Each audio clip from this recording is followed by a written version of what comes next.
வணக்கம். நான் உங்களுடைய சரவணகுமார் ஐஆர்எஸ்.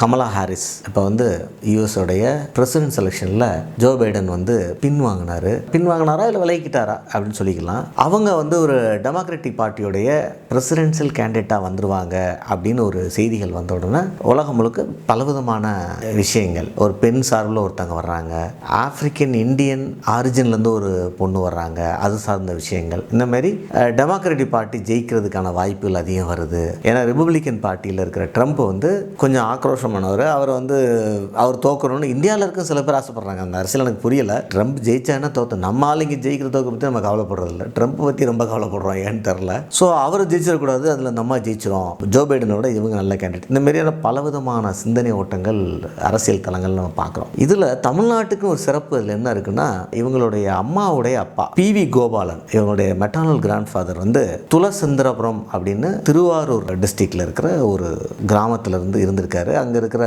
கோயிலோட இவங்க என்ன டச்சில் இருக்காங்க. தர்மசாஸ்தா கோயில், தர்மசாஸ்தானா மோஸ்ட்லி ஐயனார் கோயிலாக இருக்கணும். அந்த கோயிலுடைய நன்கொடைகள், அந்த விஷயங்கள்லாம் கமலா ஹாரிஸ் நேரடியாகவே பண்ணியிருக்காங்க. அவங்க பேர் அந்த கோயிலில் இருக்குது. அது ரொம்ப கேட்கவே சந்தோஷமாக இருக்குது. அதாவது ஒரு மோஸ்ட் பிஸியஸ்ட் லைஃப்பில் மெக்கானிக்கல் லைஃப் தான் அமெரிக்கன் லைஃபு.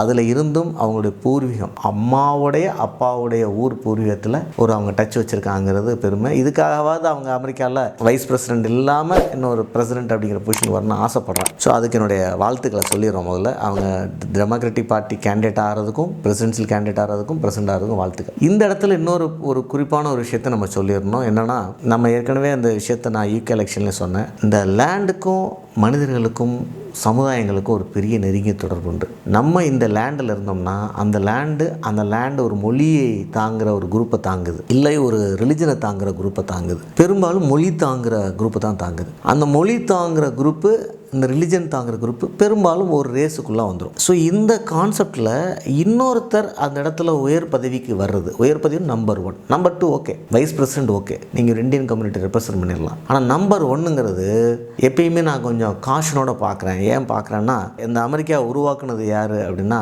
உருவானது ரெட் இண்டியன்ஸு. அவங்களுக்குலாம் சண்டை போட்டு யூரோப்லேருந்து ஒயிட்ஸ் வந்த பிறகு யூகேலேருந்து போன ஒயிட்ஸும், ஸ்பெயின்லேருந்து போன ஒயிட்ஸும், இட்டாலியிலேருந்து போன ஒயிட்ஸும் தான் நீங்கள் ஆக்கிரமிப்பு பண்ணி அமெரிக்கன்ஸாக அவங்க மாறிட்டாங்க. இப்போ உண்மையான அமெரிக்கன்ஸ் ரெட் இண்டியன்ஸ் கிடையாது, இவங்க ஆயிடுறாங்க. அவங்க இருக்காங்க, பட் ஆனால் அவங்க ஒரு சைஸபிள் நம்பரில் இல்லை.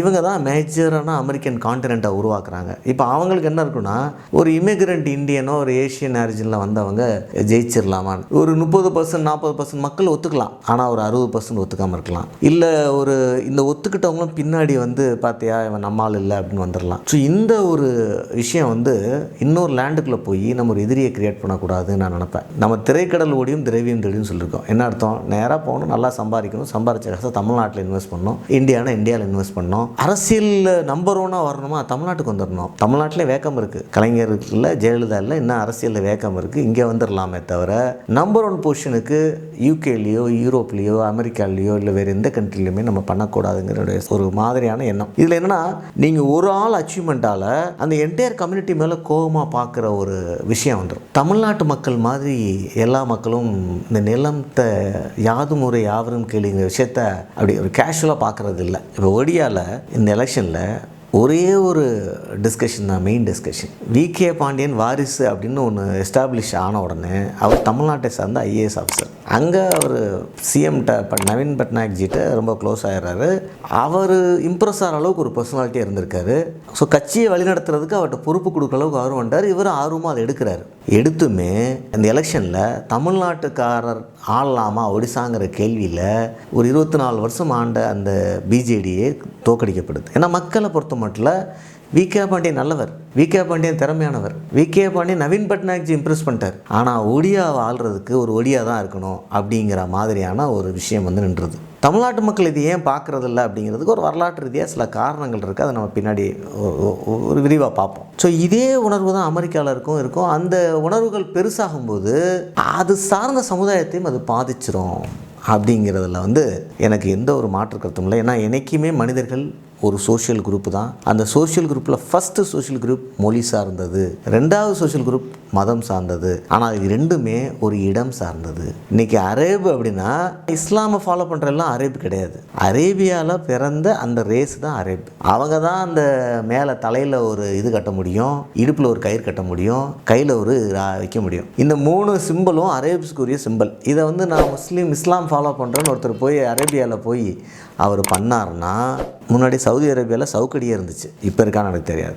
ஏன்னா இது வந்து ஒரு இடம் சார்ந்தது மாறிடுது. அது ஒரே மதமாக இருந்தால் கூட அரேபியாங்கிற இடத்துல பிறக்கிற அரேபியாங்கிற ஒரு மேஜர் கம்யூனிட்டியோடைய அந்த மொழி சார்ந்த ஒரு குரூப்பு நாங்கள் தான் எங்களை ஆளுவோம் அப்படின்னு வச்சுருப்பாங்க. அதில் போய் ஒரு நம்ம லாரன்ஸ் ஒரு ஆங்கில படம் உண்டு, அவர் வந்து லாரன்ஸ் ஆஃப் அரேபியான்னு. ஏன்னா ஒரு அமெரிக்கன் பட் அரேபியன்ஸ்க்காக ஃபைட் பண்ணுவார், அதனால் அவர் லாரன்ஸ் ஆஃப் அரேபியான்னு ஒரு பட்டம் கொடுப்பாங்க.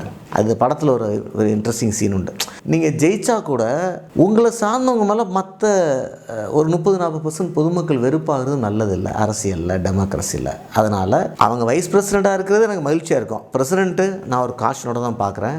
இந்த நான் சொல்கிற ஃபார்முலா ஒரு 3000 வருஷமாக இருக்கிற ஃபார்முலா தான். நம்ம வரலாறு முழுக்க இந்த இடம் இதுக்கான ஆதாரங்கள் சிதறி கிடக்கு.